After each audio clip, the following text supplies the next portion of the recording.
Hi ನಮಸ್ತೆ. Welcome back to V S Lakshmi ವ್ಲಾಗ್ಸ್‌ಗೆ. ಇವತ್ತಿನ ರೆಸಿಪಿ ಏನಪ್ಪ ಅಂದರೆ ಬಿಸಿ ಬಿಸಿ ಲೆಮನ್ ರೈಸ್ ಮಾಡ್ತಾಯಿದ್ದೀನಿ.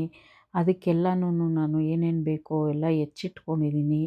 ಈಗ ಲೆಮನ್ ರೈಸ್ ಯಾರಿಗೆಲ್ಲ ಇಷ್ಟ ಆಗುತ್ತೋ ಬೇಗ ಒಂದು ಬಾಣಲಿ ತೊಗೊಂಡು ನೀವು ಮಾಡ್ಕೊಳಕ್ಕೆ ರೆಡಿ ಮಾಡ್ಕೊಳ್ಳಿ. ತುಂಬಾ ಚೆನ್ನಾಗಿರುತ್ತೆ. ಇವಾಗ ನಾನು ಒಗ್ಗರಣೆಗೆ ಕಡಲೆ ಬೀಜ, ಸಾಸಿವೆ, ಕಡಲೆಬೇಳೆ, ಉದ್ದಿನಬೇಳೆ, ಜೀರಿಗೆ ಇದೆಲ್ಲನೂ ಹಾಕಿ ಒಗ್ಗರಣೆ ಮಾಡ್ಕೊಳ್ತಾ ಇದ್ದೀನಿ. ಎಲ್ಲ ಒಂದೊಂದು ಸ್ಪೂನ್ ಹಾಕ್ಕೊಂಡಿದ್ದೀನಿ. ಈಗ ಖಾರಕ್ಕೆ ನಾನು ಒಂದು 4 ಒಣಗಿದ ಮೆಣಸಿನ್ಕಾಯಿ ಹಾಕ್ಕೊಂಡಿದ್ದೀನಿ.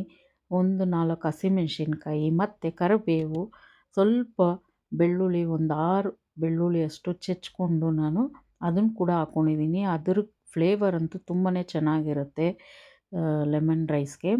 ಒಂದು 3 ಈರುಳ್ಳಿ ನಾನು ಮೀಡಿಯಮ್ ಸೈಜ್ದು ಉದ್ದಕ್ಕೆ ಹೆಚ್ಕೊಂಡು ಅದನ್ನು ಹಾಕ್ಕೊಂಡಿದ್ದೀನಿ. ಈಗ ರುಚಿಗೆ ಎಷ್ಟು ಬೇಕೋ ಅಷ್ಟು ಉಪ್ಪು, 1 ಸ್ಪೂನಷ್ಟು ಅರಿಶಿಣದ ಪುಡಿ, 1 ಬೌಲಷ್ಟು ನಾನು ಕಾಯಿ ತುರಿ, ಸ್ವಲ್ಪ ಕೊತ್ತಂಬರಿ ಇದಿಷ್ಟನ್ನೂ ಚೆನ್ನಾಗಿ ಎಣ್ಣೆಯಲ್ಲಿ ಹುರ್ಕೊಂಡಿದ್ದೀನಿ.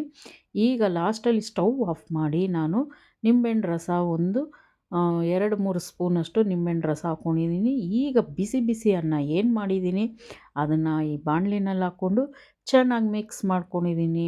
ಇವಾಗ ಮಿಕ್ಸ್ ಮಾಡಿದ ನಂತರ ನೋಡಿ ಲೆಮನ್ ರೈಸ್ ಯಾವ ಥರ ರೆಡಿಯಾಗಿದೆ ಅಂತ.